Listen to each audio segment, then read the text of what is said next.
Did the Eldar who fled their dying empire doom themselves to primitive obscurity, or did they discover the only path to true survival? Picture this: worlds where starships rust in ancient forests, where psychic warriors ride thunder lizards into battle, and where technology is not just abandoned, but actively rejected as a poison that nearly destroyed an entire species. These are the Maiden Worlds, and they are home to the Aeldari Exodites, the Eldar who saw the fall coming and made a choice that would define their existence for 10,000 years. The story begins not with the Exodites themselves, but with the empire they left behind. The ancient Aeldari civilization stood at the pinnacle of galactic power, their mastery over technology and the warp so absolute that reality itself bent to their whims. They crafted worlds like artists sculpt clay. They danced between dimensions. They lived for millennia in a golden age where every desire could be fulfilled with a thought, every pleasure experienced to its most exquisite extreme. But there were those among them, prophets and seers, who began to notice something terrible stirring in the warp, something born from their own excess, their own hunger for sensation. They warned of a catastrophe that would consume their entire civilization in a single moment of cosmic horror. Most laughed at these warnings. Most continued their endless pursuit of pleasure and perfection. But some listened.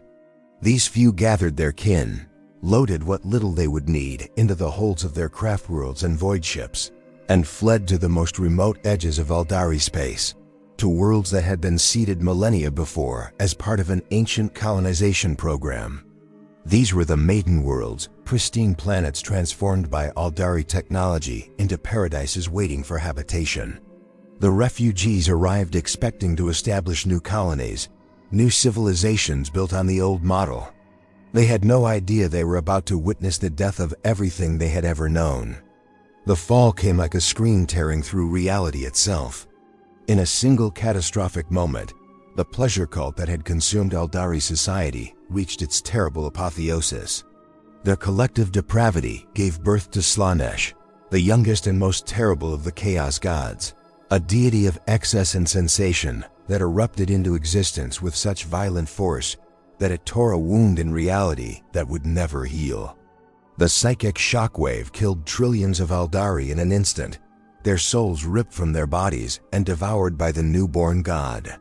The heart of their empire became the Eye of Terror, a permanent scar where the material universe and the warp bleed into one another.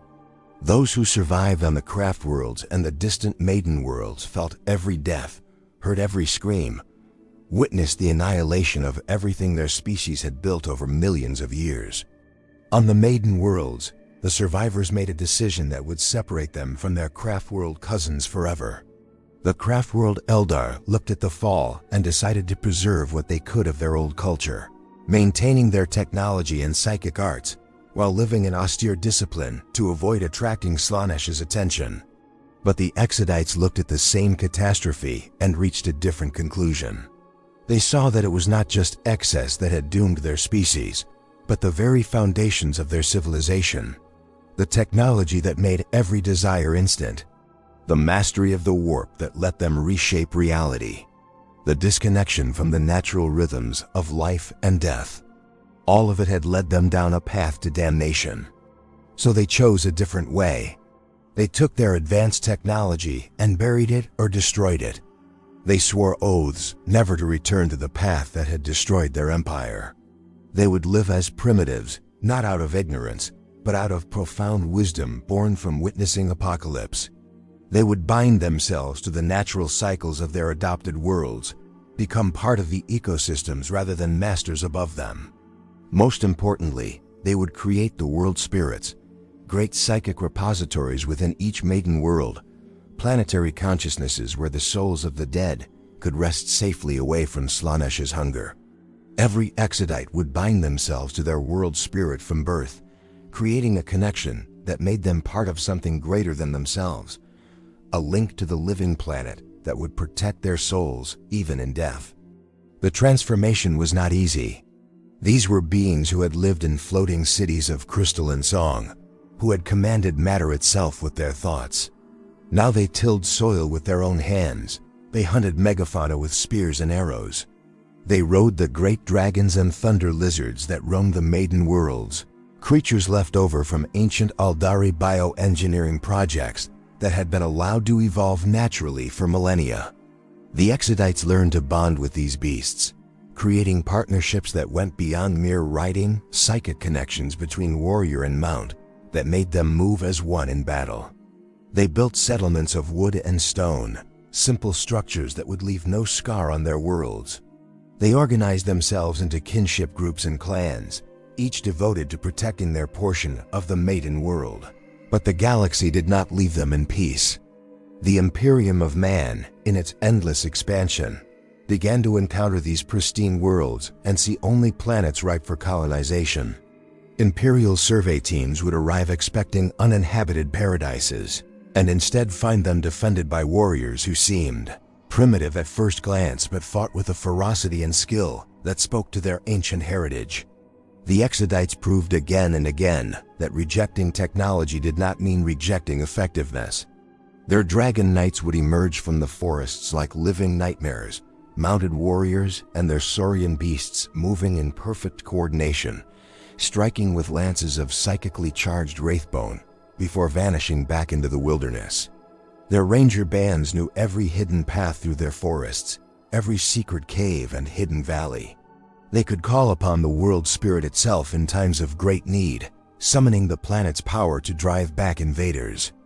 The craft world Eldar watched their Exodite cousins with mixed feelings. Some saw them as backwards, primitives who had thrown away the heights of Aeldari achievement out of fear. Others respected their choice, understanding the wisdom in binding oneself to something stable and eternal rather than chasing the heights that had destroyed their empire. When Maiden Worlds came under threat, Craftworld Eldar would sometimes come to their aid, honoring the old bonds of kinship even across philosophical divides.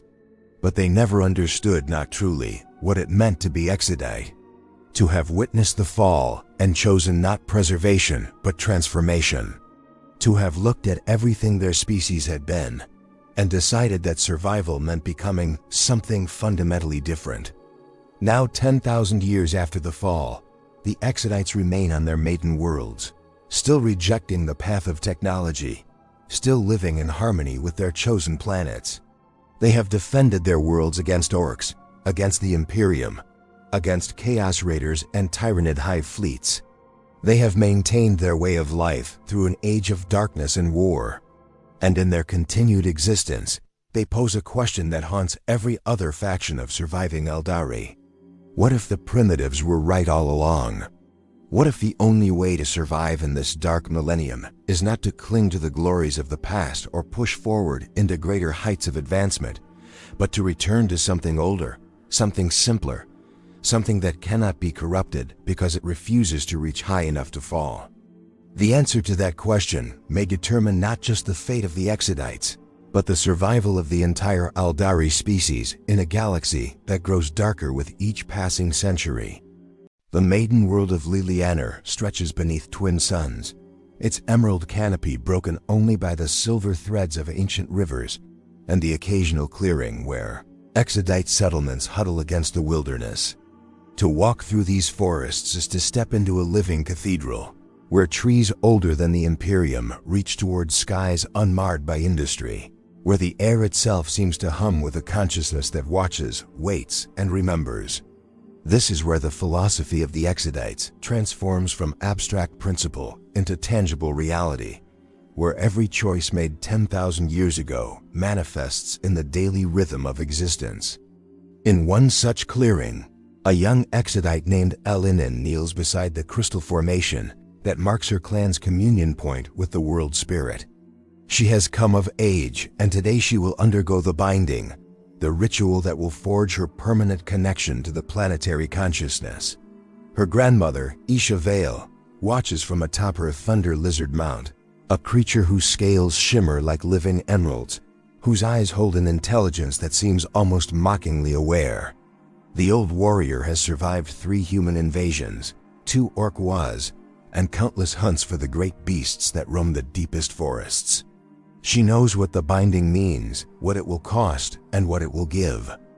Elinen places her palm against the crystal, and the world spirit rushes into her consciousness like a flood breaking through a dam.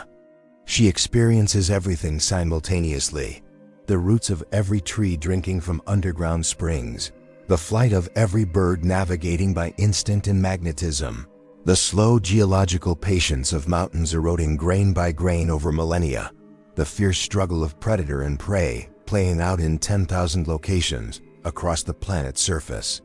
But more than that, she feels the others, all the Exodites of Lilianer, living and dead, their consciousness woven into the great tapestry of the world spirit.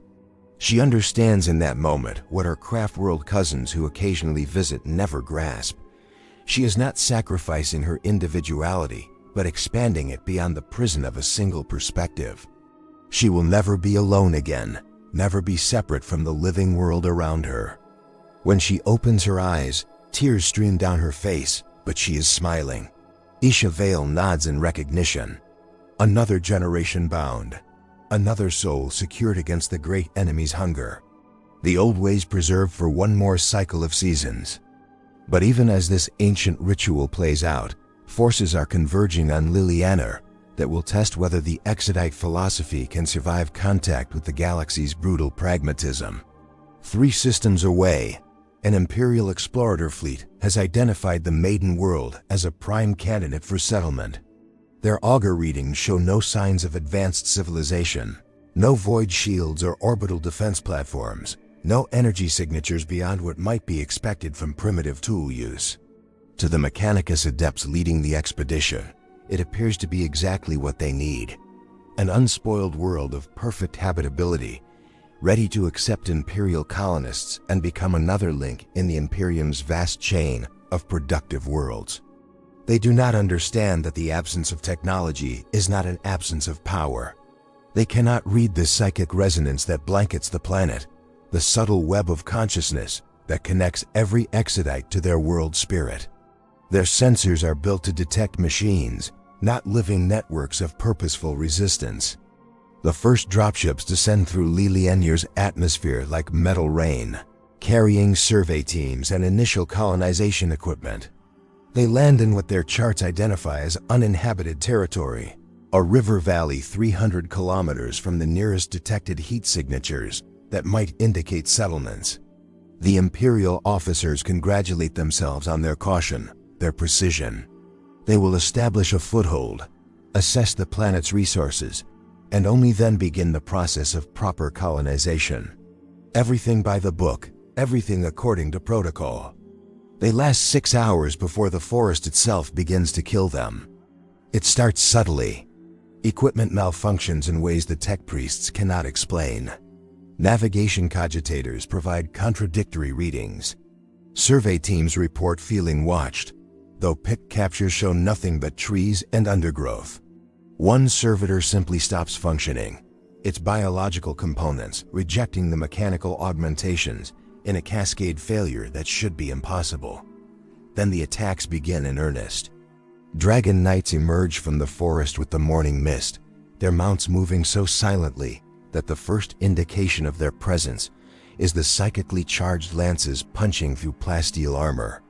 Rangers fire from positions that thermal imaging insists are empty. And strangest of all, the forest itself seems to fight alongside the Exodites. Roots surge from the ground to entangle vehicles. Vines tear down communication arrays. Trees fall with uncanny precision across supply lines. The Imperial commander, a grizzled colonel named Vorkasian, who has conquered 17 worlds for the Emperor, realizes with growing horror that he is not fighting primitives. He is fighting an enemy whose every movement is coordinated by planetary-scale intelligence, whose warriors are backed by the resources of an entire living world. When his forces retreat to their dropships, they find the landing zones transformed, familiar clearings now choked with growth that sprouted in mere hours, vegetation that should take years to establish rising from the soil, as if summoned by will alone. Elinen participates in her first real battle during this defense, riding a young dragon that she has bonded with since her binding 3 seasons past. The creature's name translates roughly as Shadow Scale, though like all Exodite names, It carries emotional and psychic harmonics that human language cannot capture. Together, they move through the forest in perfect synchronization. Her perceptions extended through the world spirit to encompass the position of every enemy, every ally, every strategic point across kilometers of terrain. When she strikes, lance piercing through the viewport of an Imperial chimera, she feels no hatred for the humans inside. Only sadness that they came to her world expecting to take what was never theirs to claim, that they cannot comprehend a people who would fight to the death to protect trees and rivers rather than cities and technology. The Imperial forces withdraw, but Vorkasian does not abandon his mission. He knows the Mechanicus will not accept failure, not when a habitable world is at stake. He requests reinforcements, not just military but ideological. He calls for missionaries, for tech priests who can demonstrate the superiority of Imperial technology, for negotiators who might convince these primitives to accept the Emperor's light. The Imperium has conquered thousands of worlds inhabited by technologically inferior peoples. Liliana will be no different. But the Exodites are not technologically inferior. They are technologically intentional. And in the councils that follow the Imperial retreat, the clan leaders debate not whether to resist, but how far that resistance should extend. Isha Vale, speaking with the authority of age and experience, reminds the assembled warriors of why their ancestors chose this path. They did not reject technology because they feared it, but because they understood its true cost. Every shortcut taken, every natural process bypassed with artificial means, every connection severed between action and consequence, these were the steps that led the old empire toward the fall. A younger clan leader, ambitious and angry, argues for seeking help from their craftworld cousins. Surely a single craftworld could drive off these Imperial invaders permanently. Why should they die defending a philosophy when practical assistance is available? Isha Vale's response cuts through the gathering like a blade. If they call for help every time their way of life is threatened, they admit that their way cannot stand on its own. If they cannot defend their worlds with the tools they have chosen, then their entire philosophy is revealed as pretense, a game of playing primitive while keeping advanced power on call for emergencies. The council chooses to stand alone. They will defend Liliana with dragon and lance, with bow and psychic might, with the power of the world spirit and nothing more. If they fall, they will fall as Exodites, not as craftworld Eldar who briefly pretended to be something else. Meanwhile, Elinen discovers something that challenges even her newly expanded understanding of what it means to be Exodite. Deep in the forest, following a psychic resonance that the world spirit seems simultaneously eager and reluctant to reveal, she finds ruins from before the fall, not the simple structures of Exodite settlements, but the remnants of Aeldari technology at its height. Crystalline towers now overgrown with vines, psychically reactive materials still faintly humming with power after 10,000 years, archives sealed in stasis fields that could contain knowledge her people have deliberately forgotten. The world spirit whispers to her through her binding, showing her visions of the Exodites who first came to this world, showing her that they did not simply abandon their technology but stored it, preserved it in hidden caches against some future need they hoped would never come. She stands before a sealed vault door, knowing that beyond it lies weapons that could annihilate the Imperial invaders without risk, technology that could make the defense of Liliana effortless. All she would need to do is open it, justify the compromise as necessary for survival, take one step back onto the path her ancestors fled. The world spirit does not guide her, does not judge. It simply waits, as it has waited for 10,000 years, to see if this generation of Exodites truly understands the choice their forebears made, or if they were merely playing at primitivism until the stakes became real enough to demand compromise. In that moment of temptation, with her hand hovering above the vault's activation crystal, Elinen realizes the terrible truth at the heart of the Exodite way. The truth is this: the choice was never about technology itself. It was about whether a people could be trusted with power after they had proven themselves catastrophically unworthy of it. The vault before her is not a cache of forbidden weapons, but a monument to doubt, a confession in crystalline form that the first Exodites did not fully believe in their own philosophy. They hedged their bets. They kept the tools of their damnation locked away just in case survival demanded compromise. And in that single act of preservation, they revealed that they had not truly understood what needed to change. Elina's hand drops to her side. She steps back from the vault, and as she does, she feels the world spirit's approval wash through her like warm rain. The test was not whether she could resist temptation, but whether she could see the deeper betrayal hidden in the vault's very existence. The true Exodite path demands not just the rejection of technology, but the rejection of the mindset that created it. The assumption that power and survival are synonymous, that the strong do what they will and the weak suffer what they must. Her ancestors who sealed this vault were still thinking like the old empire, still believing that might makes right and that the righteous must be mighty to persist. She returns to her clan and says nothing of what she found. Some truths are too dangerous to share, too corrosive to the collective will. But the experience changes her understanding of the coming battle. When the Imperial reinforcements arrive, when Vorkasian returns with 3 times the troops and a renewed mandate to bring Liliana into compliance, she fights with a clarity that transforms her from warrior into something approaching prophet. She sees the Imperials not as enemies but as mirrors, reflecting back the same hunger for domination that destroyed the old Aeldari Empire, just wearing different colors and speaking different justifications.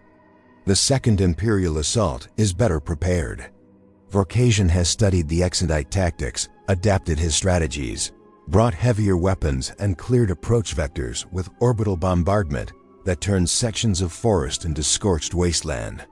The Exodites watch their world burn and feel the world spirit scream in agony with each tree that falls, each river that runs black with ash, each creature that dies in the flames.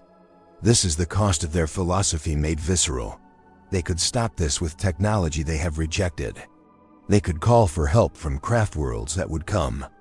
They could open ancient vaults and unleash weapons that would make the Imperials flee in terror. Instead, they fight with lance and bow, with dragon and determination, and they die in numbers that would be unthinkable if they would only compromise. Ishavale falls in the 3rd week of fighting, her thunder lizard brought down by sustained autocannon fire. The old warrior's last act to psychically guide her mount's death throws into a charge that crushes an entire Imperial command squad. Elina feels her grandmother's soul pass into the world spirit, feels the added weight of that consciousness joining the eternal vigil, and understands with sudden cold certainty that this is what victory looks like for Exodites. Not the destruction of enemies, but the preservation of principle. Not triumph, but persistence. Not conquest, but continuity. Yet even as the battle rages, something unexpected occurs. A small group of Imperial Guard, separated from their unit during a particularly vicious engagement, find themselves cornered against a cliff face with Exodite Rangers closing in from 3 sides. They prepare for death, these young men and women pulled from some Forge world or Hive city and thrown into a war they don't understand on a planet whose very existence challenges everything the Imperium taught them about progress and civilization. But the killing blow does not come. Instead, the lead ranger, an Exodite named Thalen who has lived 3 human lifetimes, lowers his bow and speaks in flawless Gothic, a language he learned from previous Imperial encounters. He offers them a choice. They can die here, faithful to an empire that will forget their names before their bodies cool. Or they can live, but only if they are willing to see what the Imperium cannot.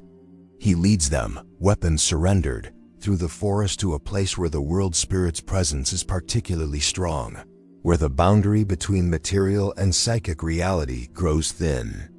And there, he shows them something that no Imperial citizen is supposed to witness and survive with their sanity intact: the fundamental wrongness of the Imperium's approach to existence. Through their connection to the world spirit, carefully modulated so as not to overwhelm human psyches not bred for such communion, The captured soldiers experience what it means to be part of something greater than the self without being subsumed by it. They feel the forest breathing, the planet thinking, the interconnected web of life that the Exodites defend not as property, but as family. They understand, perhaps for the first time in their lives, that there might be ways of being powerful that do not require domination, ways of being civilized that do not demand the extermination of everything different. Most break under the weight of revelation. Their minds, conditioned by imperial indoctrination and limited by baseline human psychic insensitivity, cannot process what they experience. They will need to be returned to their lines, memories clouded, forever changed but unable to articulate what changed them.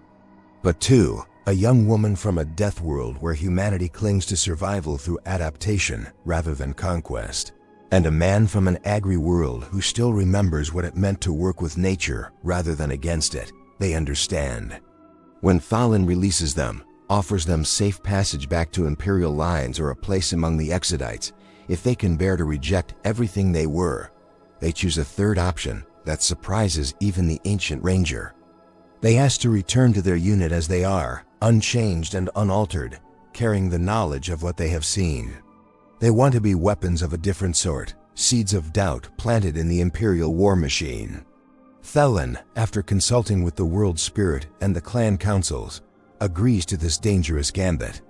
He sends them back with a message for Vorkasian, an offer of parley that the colonel cannot refuse without appearing weak to his own troops. The meeting takes place in a neutral zone, a meadow where Exodite rangers and Imperial sharpshooters eye each other across 30 meters of wildflowers. Vorkasian comes expecting either surrender or a final desperate plea for mercy. What he receives instead is an education. Alinen, chosen to speak for her clan because her recent binding makes her the clearest conduit for the World Spirit's will, tells the colonel the story of the fall. Not the sanitized version the Imperium knows, where the Eldar simply fell to chaos through weakness, but the true tale of a species that achieved such mastery over reality that they forgot why anything mattered, who pursued pleasure and power until they literally birthed a god from their collective corruption. She explains what the Exodites learned from that catastrophe, that the problem was not insufficient discipline or inadequate faith, but the fundamental assumption that sapient beings could hold ultimate power without being corrupted by it. The Aeldari at their height could reshape worlds with a thought, could extend their lives indefinitely, could satisfy every desire and whim, and it destroyed them. Not because they were weak, but because no species, no matter how advanced or enlightened, can be trusted with the power to rewrite reality according to their will. Vorkasian listens with the expression of a man whose worldview is undergoing forced demolition. He has spent his life serving an Imperium that promises to elevate humanity to dominance over the galaxy through technology, faith, and endless war. Now an alien primitive is telling him that such dominance is not a goal to achieve, but a trap to avoid. That the Imperium is walking the same path the Aeldari walked, just slower and with less grace. The implications are heretical, treasonous, unthinkable. They are also some part of him recognizes possibly true. He asks the question that changes everything. If we leave your world in peace, what stops the next threat? What happens when the Orks come, or the Tyranids, or worse? What happens when something arrives that your philosophy cannot defend against? Alinen's response cuts through military pragmatism with spiritual certainty.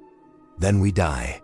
But we die as ourselves, not as echoes of the thing that destroyed us. We die free of the curse that made Slaanesh possible. And our souls pass into the world spirit, beyond the great enemy's reach, which is more victory than your Imperium can promise any of its countless trillions. The silence that follows is broken by unexpected laughter from one of Vorkasian's senior officers, a woman whose augmetic eye and scarred face speak to decades of brutal service. She laughs not from mockery but from recognition, from the sudden understanding that she has spent her entire life fighting to defend an empire that treats its citizens as expendable ammunition in an unwinnable war, while these primitives have achieved something the Imperium never has. A guarantee of meaningful death, of existence beyond the meat grinder. Vorkasian dismisses his staff, orders them back to the Imperial lines. When only he and Alinen remain, he asks a question that even he knows is treasonous. Could humans do what you have done? Could we choose this path? And Alinen, channeling the world spirit's ancient wisdom, gives an answer that will haunt Vorkasian for the rest of his life. You already have, in the places the Imperium has not yet reached or cannot hold. On feral worlds and death worlds, wherever humans have adapted to their environment, rather than demanding it adapt to them. But your Imperium will not allow such existence to persist. It demands conformity, demands every world be reshaped in the image of Holy Terra. So even if you wanted to choose our path, your own empire would destroy you for the attempt. The parley ends with no formal agreement, but when Vorkasian returns to his forces, he issues orders that his staff cannot fully comprehend. The offensive is suspended. The fleet will remain in orbit, but conduct no further bombardments. He crafts reports for the Mechanicus claiming that Lilianer is too well defended for the resources available, that colonization would require 3 times the current commitment, that strategic value does not justify the cost. It is technically all true.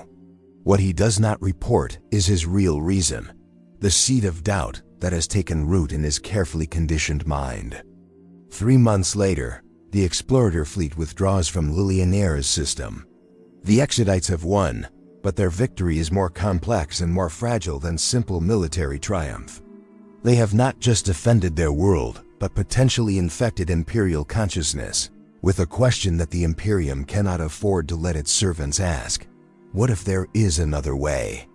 But as Alinen stands in the meadow where the parley took place, watching the last Imperial void ships rise toward orbit, she feels through her connection to the world spirit, something that chills her despite the twin sun's warmth. The world spirit shows her a vision, a possible future, a pattern it has detected in the currents of probability. The Imperium will return, not now but eventually, and when it does, it will not come to conquer but to understand, which might prove even more dangerous to the Exodite way. The vision the world spirit shares is not linear but fractal, branching across possibilities like lightning seeking ground.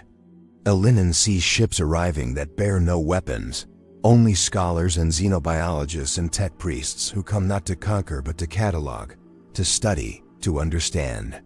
She sees Exodite children asking questions their ancestors never had to face. Why do we reject what we have never known?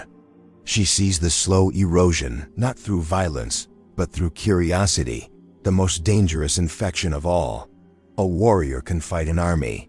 How does one fight the patient accumulation of knowledge, the well-meaning documentation that transforms a live-in philosophy into museum exhibit, into anthropological curiosity, into something observed rather than lived? The world spirit withdraws the vision, leaving Alinen gasping in the meadowgrass. Around her, other Exodites are celebrating their victory, but she cannot join them.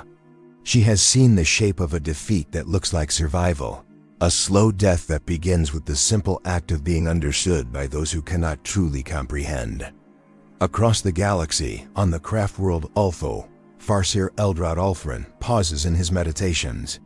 For a moment, something shifted in the skein of fate, a pattern that caught his attention the way a discordant note arrests a musician. He traces the threads backward and finds Lilianer, finds the Exodites, finds the unprecedented moment of an Imperial officer choosing to doubt rather than destroy. The implications spread before his ancient consciousness like spilled ink on parchment. If the Exodites have found a way to plant uncertainty in Imperial minds, if their philosophy can spread through mere exposure rather than conquest, then they represent something far more valuable and far more dangerous than Ulthwa's policymakers have ever considered. He summons a council, and for the first time in 600 years, the craft world's leadership seriously debates their relationship with their primitive cousins. Some argue that the Exodites should be supported, their worlds defended by craft world military, might to preserve this unexpected ideological advantage. Others counter that such support would corrupt the very purity that makes the Exodite way powerful, that the moment craft world technology enters Exodite defense, the entire philosophy collapses into hypocrisy. A third faction, small but growing, suggests something more radical. That perhaps the Exodites were right all along. That perhaps the craft worlds themselves should consider abandoning their technological infrastructure and seeking refuge in a return to natural existence. This last suggestion nearly tears the council apart. The debate grows heated enough that psychic disciplines slip, and for a brief moment, Eldrad feels the emotional currents naked and raw. Fear. The craft world Eldar are terrified of what the Exodites represent, not because they might be wrong, but because they might be right. If the Exodites have found the only sustainable path forward, then everything the craft worlds have preserved, everything they have sacrificed to maintain their culture and technology, becomes a slow-motion repetition of the fall, just stretched across millennia instead of moments. Eldrad closes the council without resolution, but the seed has been planted. Across Ulthu, Eldar who have lived for thousands of years begin to question assumptions they thought were fundamental. Some quietly research what it would take to establish new Exodite settlements.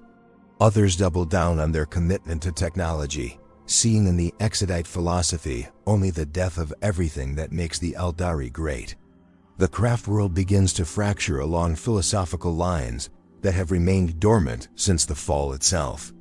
On Lilianer, Elinen struggles with her own crisis of certainty. She has defended her world and her philosophy, but the world spirit's vision haunts her waking hours and seeps into her dreams. She begins to question whether the Exodite way can survive not just military assault but cultural contact, whether isolation is a position that can be maintained in a galaxy that grows smaller with each passing century. She seeks counsel from the oldest among them, Exodites who remember the fall firsthand, who made the original choice to reject technology while the psychic screams of their dying civilization still echoed in their minds. What she discovers shakes her to her core. The eldest Exodites, those few who have lived for 10,000 years through a combination of natural longevity and careful psychic preservation, admit to doubts they have never voiced. They confess that the choice to reject technology was made in trauma, in the immediate aftermath of apocalypse, and while they have never regretted it, they sometimes wonder if their descendants should be bound by a decision made under such extreme duress. They wonder if each generation should have the right to choose the Exodite path for themselves, rather than being born into it through the world's spirit binding that happens before conscious choice becomes possible. This revelation spreads through the clan councils like fire through drought-dead grass.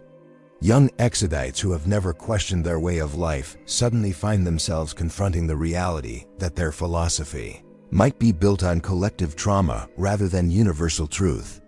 Heated arguments erupt around evening fires.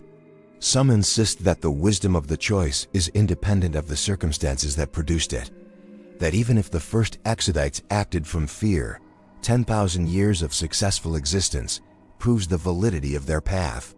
Others argue that a philosophy founded on running away from something cannot be as strong as one founded on running toward something, that negation is not the same as affirmation. The divisions threaten to tear Lilianer's Exodite society apart from within, accomplishing what imperial assault could not. Families fracture across generational lines.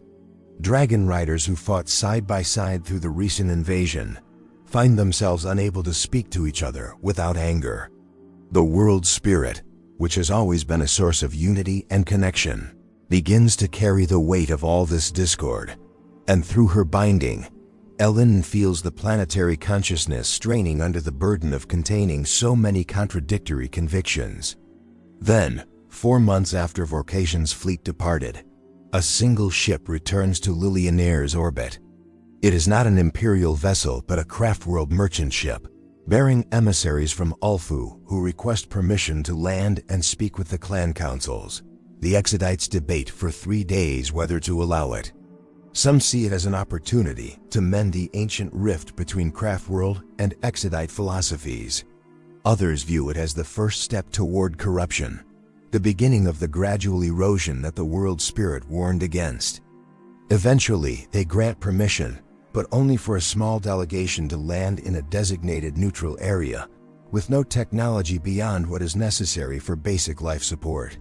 The craft world Eldar who descend are visibly uncomfortable the moment they step onto Lion Air's soil. They are used to the perfectly controlled environments of their craft world, where every molecule of air is filtered and every surface is psychoreactive wraithbone that responds to their thoughts. The raw, uncontrolled vitality of a maiden world overwhelms their carefully disciplined senses. The lead emissary is a warlock named Kelith, young by craft world standards at only 800 years, which means she was born long after the fall and knows the old empire only through cultural memory. She speaks to the assembled clan leaders with a humility that surprises everyone present. She does not come to offer protection or technology or to lecture the Exodites on what they are doing wrong. She comes to learn. She explains that Ulthu's council has realized that the craft worlds may be approaching an inflection point, that their path of preserving pre-fall culture while suppressing its excesses may be unsustainable, that they need to understand whether the Exodite way could work for them, or if there are other alternatives no one has yet imagined. But more than that, she admits something that no craft world Eldar has acknowledged to Exodites in 10 millennia. The craft world Eldar are afraid. They are afraid that they are slowly dying, that their population declines with each generation, that their souls are still claimed by Slaanesh despite all their precautions, if they are not preserved in spirit stones, that they are managing extinction rather than preventing it. Meanwhile, the Exodites, for all their primitiveness, are growing. Their populations are stable. Their souls are genuinely safe in their world spirits. Their way of life is sustainable across indefinite time horizons. If there is an answer to Aeldari survival, Kelith suggests, it might lie not in craft world discipline or dark Eldar depravity or harlequin mysticism, but in the path the Exodites chose 10,000 years ago and have maintained ever since. The response from the Exodite councils is not unanimous celebration at being proven right. Instead, Ishavel's successor, an old warrior named Maiden, who carries 3 centuries of scars and wisdom, stands and delivers a response that silences everyone present. He tells Kelith that she and her craft world cousins have fundamentally misunderstood what the Exodite path means. It is not a solution to be adopted, not a strategy to be implemented, not a lifestyle choice to be selected from a menu of options. It is a surrender of the assumption that the Aeldari have the right to dominate reality, that their advanced consciousness entitles them to reshape the universe according to their will, that they are somehow special or chosen or exempt from the limitations that govern all other life. The Exodites are not surviving because they found a clever trick or discovered a loophole in the cosmic order. They are surviving because they accepted their place within that order, because they stopped trying to be gods and agreed to be mortal again, because they embraced the idea that death and limitation and humility are not weaknesses to be overcome, but fundamental aspects of existence that must be honored. And that kind of acceptance, Maiden tells Kelith with gentle finality, cannot be taught or transmitted or copied. It can only be chosen individually, completely, with full knowledge that the choice means abandoning everything the craft worlds have spent 10,000 years preserving. Kelith stands in the meadow, surrounded by Exodites who live in wooden huts and ride dinosaurs, and could be wiped out by a single craft world weapon platform if Ulthu chose to deploy it, and she realizes with sudden vertigo that these primitives have achieved something the craft worlds never can: genuine peace. Not the peace of perfect control or overwhelming power, but the peace of acceptance, of knowing that they have done what they believe is right and that the consequences, whether survival or extinction, are no longer something they need to fight reality itself to prevent. She returns to her ship changed in ways she cannot yet articulate, carrying a message back to Ulthu that will transform craft world politics for the next century. But as her vessel rises toward orbit, leaving Lion Air's green expanse behind, sensors detect something that makes the crew's blood turn cold. At the system's edge, a massive energy signature has just translated from the warp. Not Imperial, not Orc, not any known threat. The signature matches nothing in Craftworld databases, but its scale suggests something vast and ancient and terrible beyond measure. On Lilianair's surface, Elin feels the world spirit convulse with recognition and primal terror. Through her binding, a single concept burns into her consciousness with the force of prophecy. The thing approaching is something from before the fall, something that should not exist anymore, something that her people's ancestors thought they had escaped by fleeing to the Maiden Worlds. And as every Exodite on Liliana simultaneously receives the same vision through their world spirit connections, they understand that everything they have believed about their safety, their isolation, their protected existence, is about to be tested by a force that does not care about philosophy or choices or 10,000 years of carefully maintained principles. The true challenge is finally here, and it is older than anyone imagined.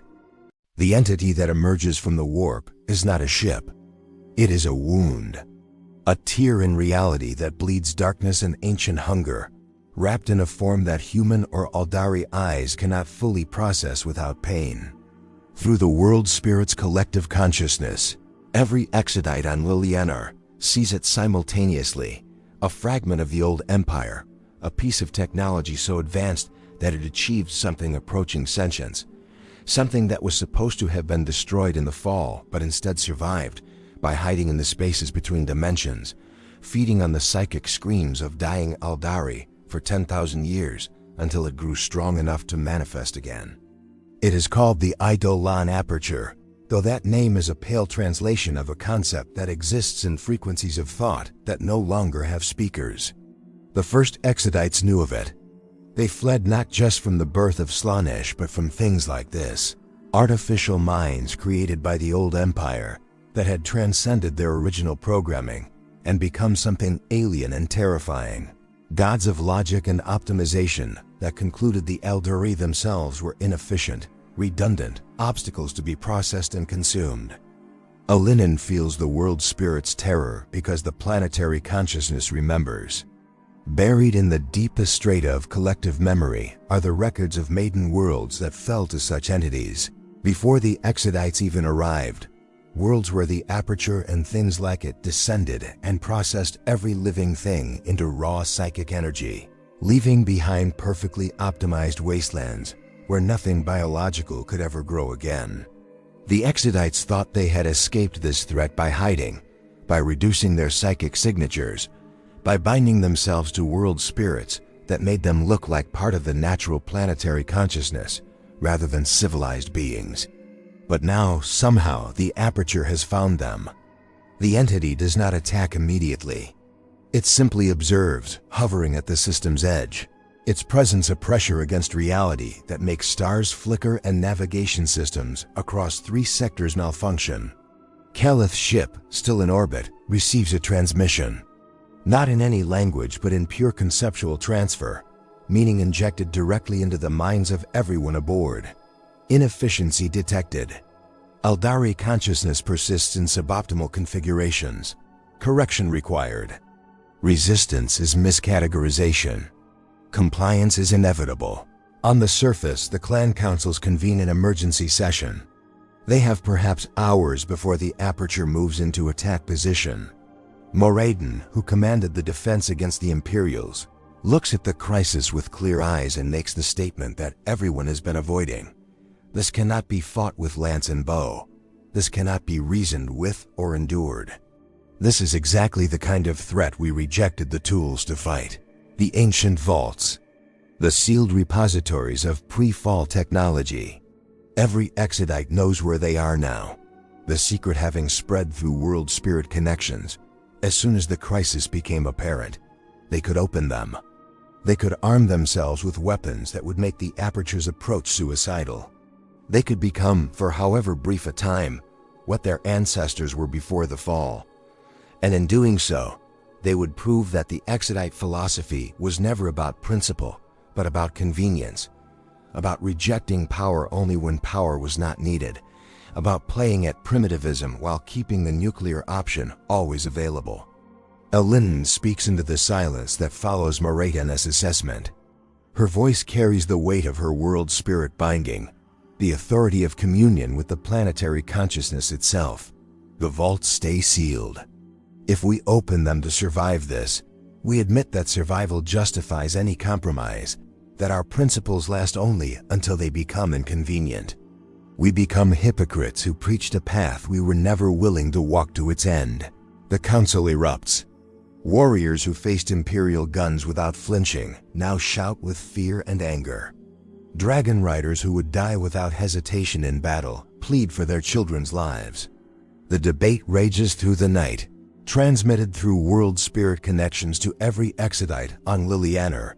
10,000 voices arguing about whether philosophy matters more than existence itself. In orbit, Caliph makes a decision that will haunt her forever. She orders her ship to transmit a distress signal to Ulfu, not requesting military intervention, but requesting something more dangerous: witness. She wants the craft world to see what happens here, whatever happens, because the outcome will answer questions that the Aeldari have been avoiding since the fall. If the Exodites open the vaults, it proves that their way is ultimately unsustainable, that power cannot be truly rejected, that the craft world path of disciplined technology is the only realistic option. If the Exodites refuse to open the vaults and die as a result, it proves that their philosophy is a death cult, beautiful but ultimately suicidal. And if somehow, impossibly, they find a third option, then everything changes. The aperture begins its approach. Reality warps around it. The laws of physics bend. Light moves in wrong directions. On Lilianer's surface, the world spirit begins to sing, a psychic harmony that builds in intensity until every Exodite feels their consciousness expand beyond individual awareness into something vast and ancient and utterly committed. The planetary consciousness is making the choice, and through their bindings, it is asking every Exodite to choose with it. The world spirit shows them what it truly is, not just a repository for Exodite souls, but a fragment of something older, a piece of the Maiden World project itself from millions of years ago when the Aeldari first began seeding the galaxy with terraformed paradises. These planets were never meant to be just habitable. They were meant to be alive, conscious, capable of defending themselves and nurturing the life they contained. The fall interrupted that project. Most Maiden Worlds never fully awakened. But Lilianer, fed by 10,000 years of Exodite souls and psychic communion, has been slowly approaching full consciousness. And now, faced with extinction, it is ready to show what a fully realized world spirit can do. The aperture enters orbit and begins its processing beam, a lance of reality-breaking energy that should convert everything it touches into raw psychic substrate. But when it strikes Lilianer's surface, something impossible happens.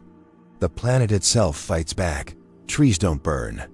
They absorb the energy and channel it into the ground.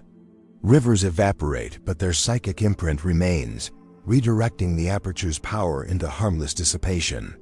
Mountains crack but reform, their geological structure guided by planetary will rather than physical law.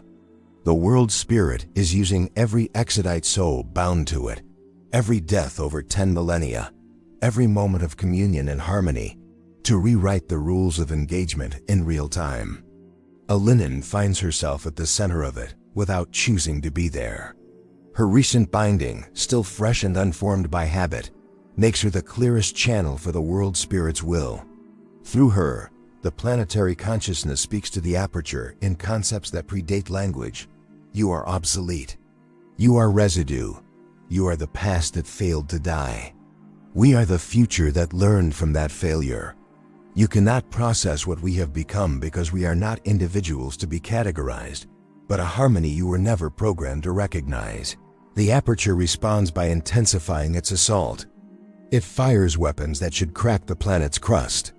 It deploys reality anchors that should prevent psychic manifestation. It does everything its ancient programming dictates. And none of it works. Because Lilianer is no longer fighting as a collection of primitives with advanced weaponry or as a civilization with technological defenses. It is fighting as an ecosystem as a living system where the death of individual components strengthens the whole, where loss is not defeat but transformation, where the Aperture's categorization protocols cannot find purchase because there is no central target to eliminate. Above the planet, Caliph watches in stunned silence as her instruments record the impossible. The Exodites are not winning through superior firepower or clever tactics. They are winning through transcendence, through achieving something the old Aeldari Empire never imagined. Genuine integration with their environment at a level where individual and collective, biological and psychic, mortal and eternal cease to be meaningful distinctions.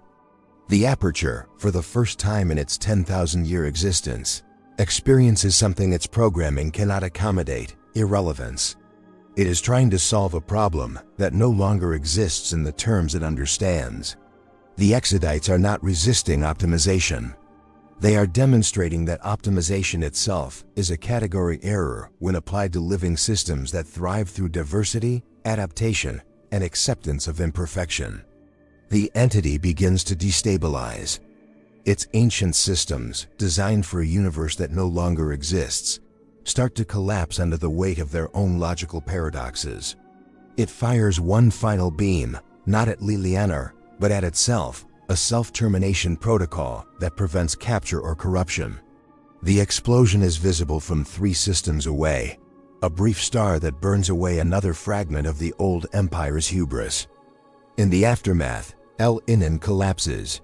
The world spirit withdraws from full manifestation, returning to its usual subtle presence. Around her, other Exodites are recovering from the most intense communion any of them have ever experienced. Some are weeping, some are laughing.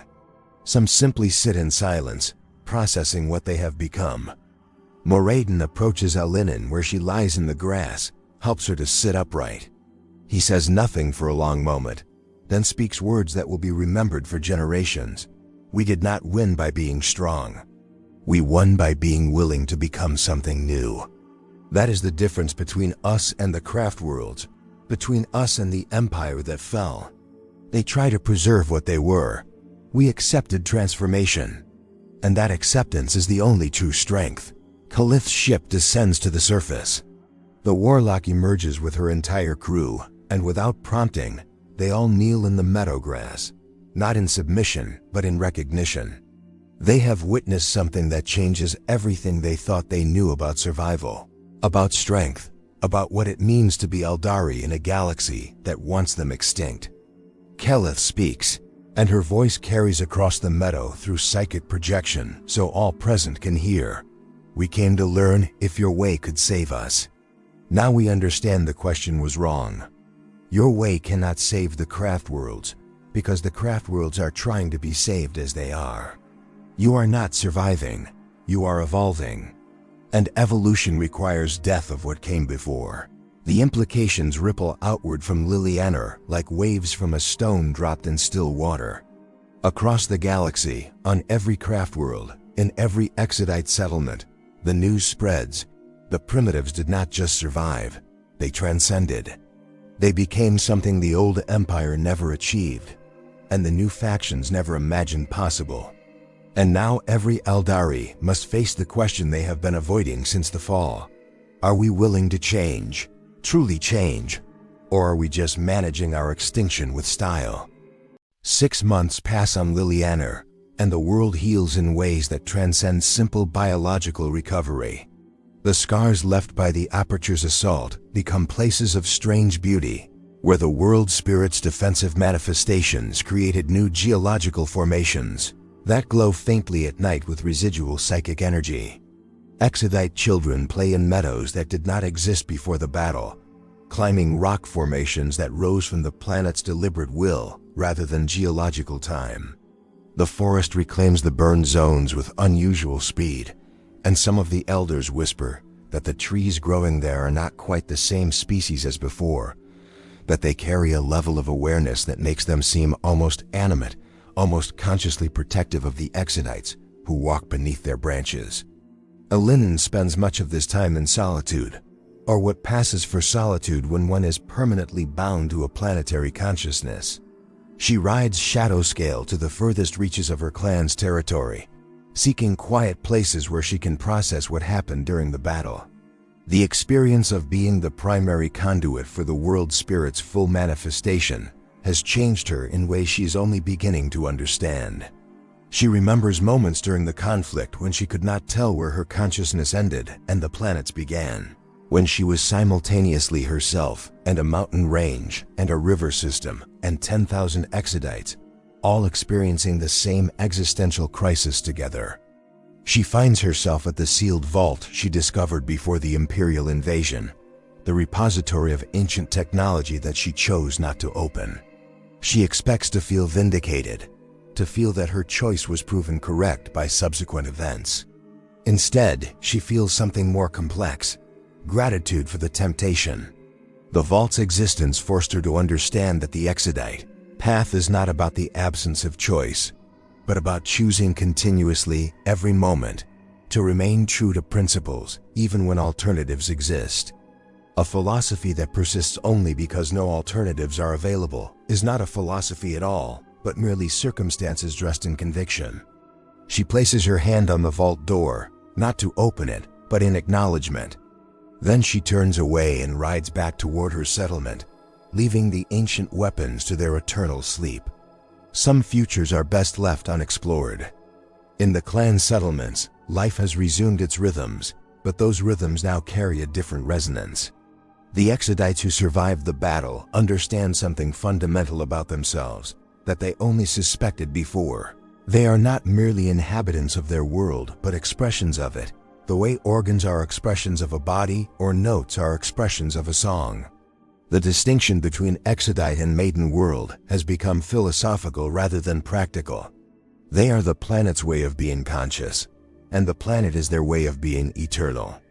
This realization has profound effects on Exodite culture. The debates that threatened to tear their society apart before the apertures arrival have resolved not through argument, but through shared experience. Those who questioned whether each generation should choose the Exodite path for themselves now understand that the choice happens not once, but constantly. In every decision to live in harmony rather than dominance, in every acceptance of limitation as wisdom rather than weakness. The binding to the world spirit is not an imposition, but an invitation to participate in something greater than individual existence. And participation is always voluntary, even if the invitation is extended at birth. Above Lilianer, in orbit, a small permanent delegation from Ulfwa has established itself. Not a military presence or a research station, but something unprecedented in Aeldari history. A monastery of sorts. A place where craft-world Eldar, who feel the call of the Exodite philosophy, can come to experience it without fully committing to transformation.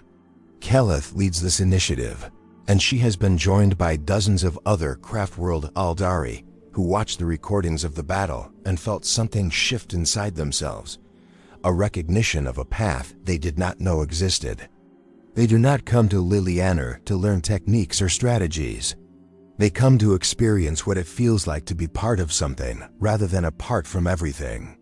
They descend to the surface for weeks at a time, living among the Exodites, participating in hunts and harvests, gradually opening themselves to the possibility of world spirit communion without the permanent binding that full Exodites accept. Some find it overwhelming and return to their craft world with new appreciation for the discipline that keeps them functional. Others find it revelatory and begin the slow process of considering true emigration, of leaving behind their craft world lives permanently. But the most significant change is not in individual conversions, but in collective consciousness. Across the scattered Exodite worlds and the distant craft worlds, a conversation has begun that has been postponed for 10,000 years. The question is no longer whether the Exodites were right to reject technology, but whether there might be multiple valid responses to the fall, whether survival might require diversity of approach rather than unified strategy. The craft worlds with their disciplined preservation, the Exodites with their radical transformation, even the Harlequins with their devotion to Sigurach's cosmic joke. Perhaps all of these are necessary components of Aeldari survival, different expressions of the same fundamental will to persist despite cosmic forces arrayed against persistence. Eldrad Althran, watching these developments from his meditation chamber on Ulthwul, allows himself something rare, a moment of hope. He has seen 10,000 possible futures and worked tirelessly to navigate toward the least terrible among them. But what he witnesses emerging from Lilianer is something he did not foresee, a possibility that existed outside his predictions, because it required a level of transformation that his models could not accommodate. The Exodites have demonstrated that the Aeldari are not locked into their current trajectories, that genuine change is possible, even for a species as ancient and set in its ways as his own. He sends a message to Lilianer, requesting an audience with their eldest. The response surprises him. They agree, but they insist he must come to them, must set foot on a Maiden World and experience world spirit communion before they will speak with him about futures and strategies. For a being as powerful and as carefully controlled as Eldrad, this is a risk bordering on madness.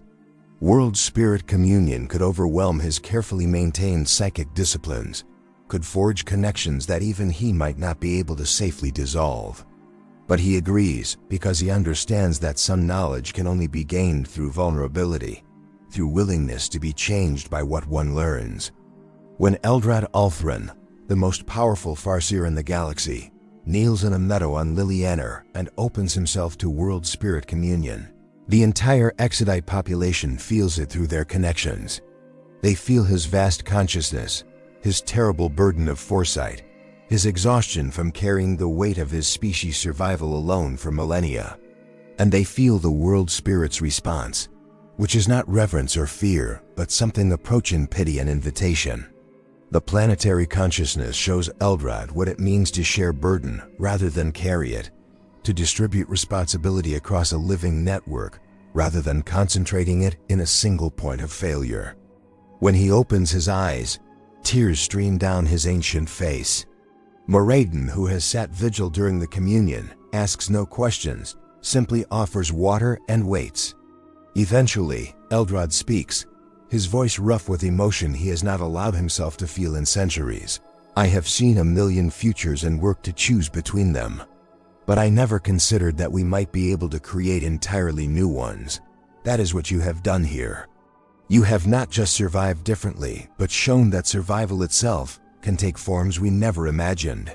The conversation that follows lasts 3 days, and its content is never fully shared beyond those present. But its effects ripple across Aeldari civilization for the next century.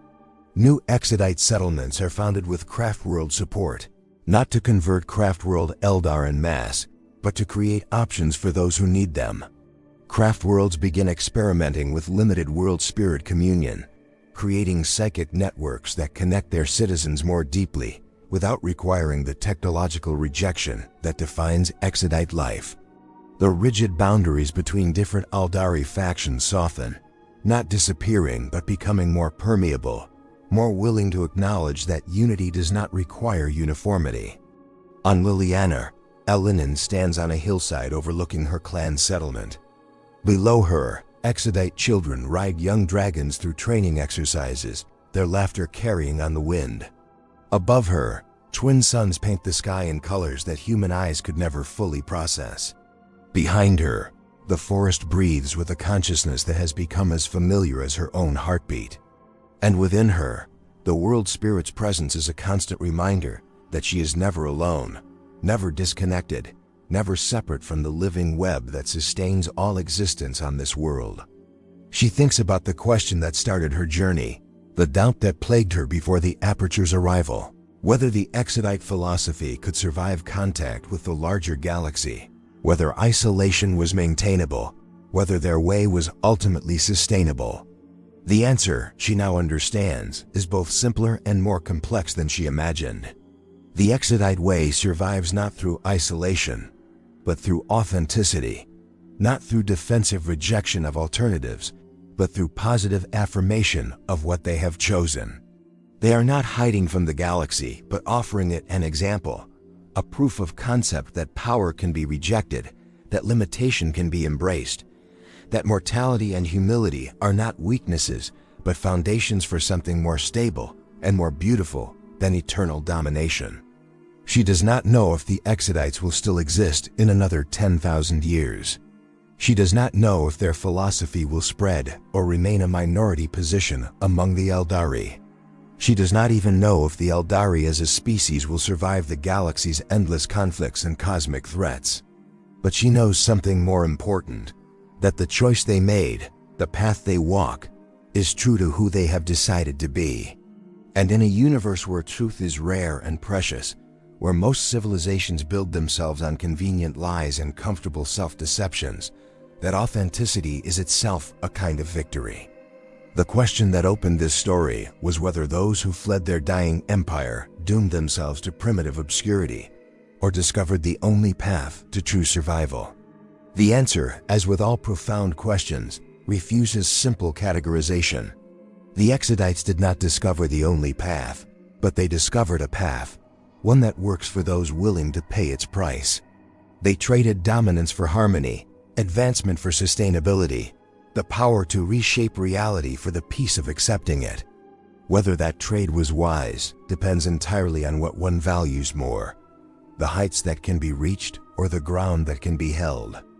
As the twin suns set over Lilianer, painting the sky in colors that speak to something deeper than vision, Elanen whispers a question to the world spirit, knowing it will be felt by every Exodite on the planet through their shared connection. If we could go back, knowing everything we know now, would we make the same choice? And the world spirit's answer comes not in words, but in the feeling of roots drinking from deep water, of leaves turning toward sunlight, of predator and prey locked in the eternal dance that sustains all life, of souls resting safe within planetary consciousness, beyond the reach of gods who hunger. The answer is yes, and it always will be, not because the choice was easy, but because it was true. And in the end, truth is the only thing that survives when everything else has been consumed by time and war and the slow entropy of an aging universe. The Exodites chose truth over power. Whether that makes them wise or foolish, survivors or casualties, perhaps only the next 10,000 years will reveal.